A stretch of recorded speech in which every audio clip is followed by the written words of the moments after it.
د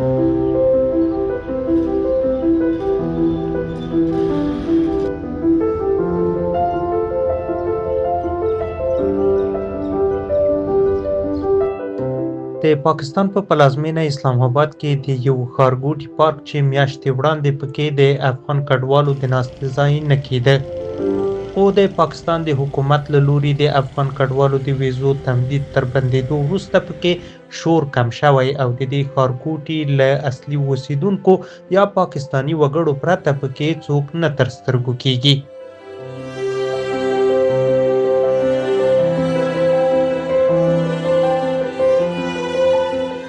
د جولای په لومړیو کې د افغان کډوالو د ویزو تمدید بندېدو تر ډیره هغه افغانان له ګواښ سره مخ کړي چې په افغانستان کې د طالبانو د حکومت تر حاکمیت وروسته د ځاني خوندیتوب لپاره پاکستان ته پناه وړي او د نورو خوندي هیوادونو ویزو اخیستو ته شیوې شماري.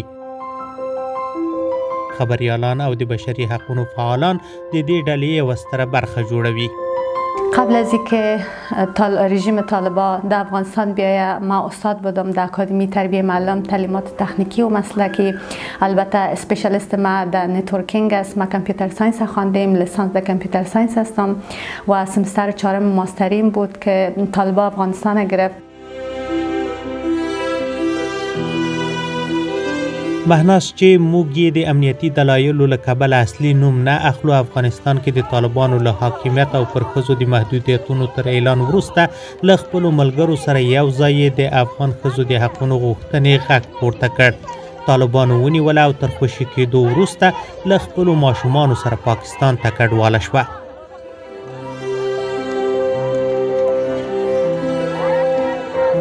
باعث شد که ما طالبان مرا بازداشت کنند.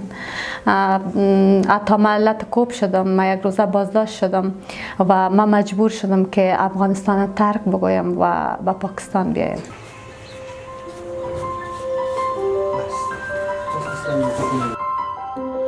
پاکستان کې د افغان کډوالو د ویزو د تمدید تر بندېدو وروسته د مهناز کورنۍ له کوره بهر وتل او قدم وهل بند کړي او اړ شوي چې له سهاره تر ماښامه په کور کې پاتې شي. د کور پردې کش دی او یوازې یې د پولیسو د راتګ د څارلو لپاره یوه څنډه پورته کوي. دې وضعیت د مهناز د کورنۍ پر غړو رواني فشار تر پخوا څو چنده زیات کړی دی.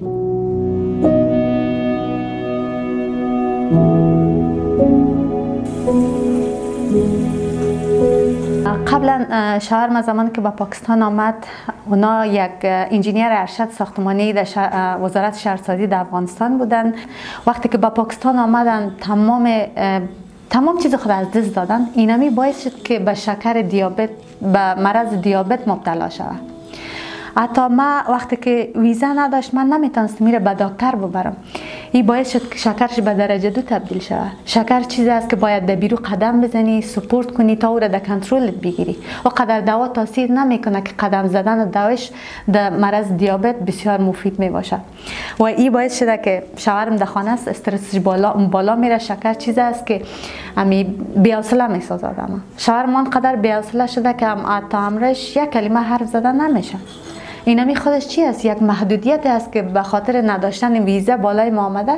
ما نمیتونیم که بریم حداقل یا جیم بره یا یک دوش کنه در پارک. اگر بره او دوش کنه ممکن پلیس بگیره دیپورتش کنه.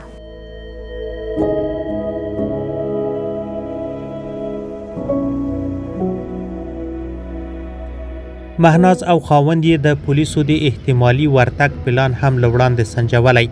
د دې کورني پلان له مخې د دروازې تر ټکېدو وروسته د کورنۍ یوه برخه غړي په یو ځانګړي ځای کې پټېږي او باید یوازې یو کس له پولیسو سره د خبرو لپاره بهر ورووځي. د اوس لپاره پولیسو ته د وروتلو خطر په خپله مهناز په غاړه اخیستی، ځکه خاوند یې ناروغ او ماشومان یې کم عمره دي. که کسی دروازه ترکت زده ما فکر میکنیم پلیس آمده. دفعتا شوهرم میگفتم تو بر داخل تشناب شو یا اطفالم امرایت ببر. خیر ما پیش میرم اگر ببینه تنها ما را ببره اتنا همگی ما را ببره.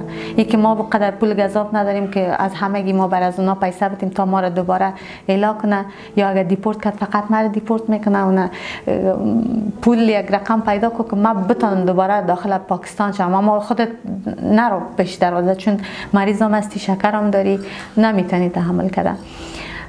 حتی بسیاری اوقات وقتی که دروازه ترقص میشه هیچ باز نمیکنیم، با اون دوستای نزدیک ما که میفهمیم که اونا خانه ما رفته و در زنگ میزنیم که شما هستین پشت دروازه، اگه اونا گفتن نه نیستیم این دروازه رو باز نمیکنیم.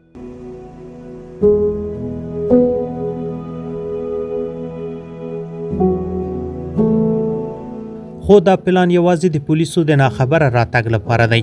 د ښارګوټي ته د پولیسو د راتګ د همغږۍ لپاره ځینې لارې چارې سنجول شوي او د ترخو خاطرو ګڼې کیسې یې د مهناز په ګډون دلته د شته افغانانو په ذهنونو کې دي.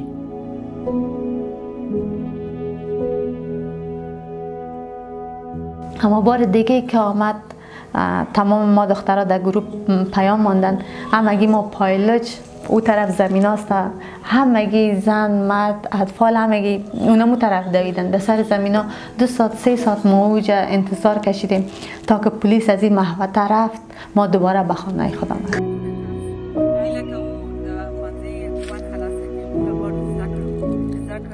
مهناز پاکستان ته تر تګ وروسته د افغان ښځو د حقونو د ملاتړ مبارزه له بیلابیلو لارو په ښکاره بڼه مخته وړې او په وینا یې په هیڅ صورت بیرته هیواد ته د ستنېدو چانس نه لري.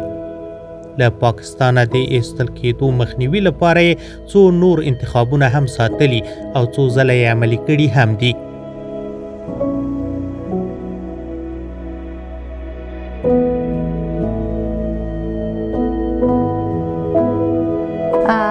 با حالت دیپورتی اصلا آماده نیستیم. تدابیر را گرفتیم و همی است که ما باید موقعیت خود تغییر بدیم، چون در منطقه که زندگی میکنیم پلیس زیاد مهاجرین پناهجویان فعالین حقوق بشر، فعالین حقوق زن، کسایی که ویزا ندارن اونا چک میکنن خانهشان که هر منطقه نوبت است.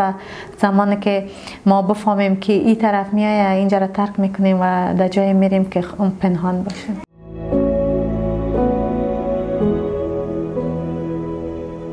خو دا رواني فشار یوازې د مهناز کورنۍ تر لوړ عمره غړو محدود نه دی پاتې شوی، آن په ماشومانو کې یې نښې ښکاره شوي دي. اطفالم ناخون خودم میجوند، یکی دیگر هم میزنن. به دلیل چی؟ به دلیل از اینکه ما ویزا نداریم، اطفال نمیتونه بره در پارک ساتیری کنه یا اطفال نمیتونه به کودکستان بره.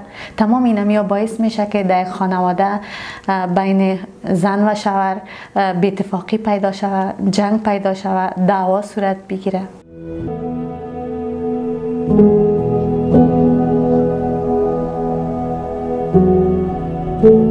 یو خوندي هیواد ته د وتلو لپاره اوږد انتظار، د خاوند ناروغۍ، د ویزو د نه تمدید او په یو مخیزه توګه له پاکستان څخه د افغانانو د ایستلو ګواښونو آن مهناز څو ځله د ځان وژنې تر هڅو رسولې.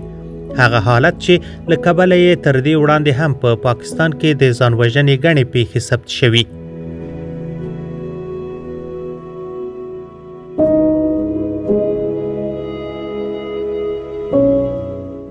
آنقدر بالا فشار میاد که فکر میکنم آسمان در سرم میفته. بعض اوقات فکر میکنم که اگر من کم دوا بخورم به زندگیم پایان بدم شاید تمام مشکلات حل شد. اما وقتی که طرف طفلای میبینم وقت میگم نه، باید زندگی کنم به خاطر اطفال خود، باید من مبارزه کنم با زندگی. چون وقتی که من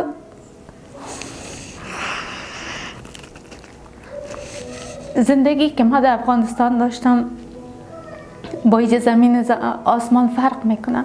اونجا زندگی من خیلی خوب بود، اما در اینجا بعض اوقات من پول نمی داشته باشم که مواد اولیه اطفال خودم من مهیا بکنم.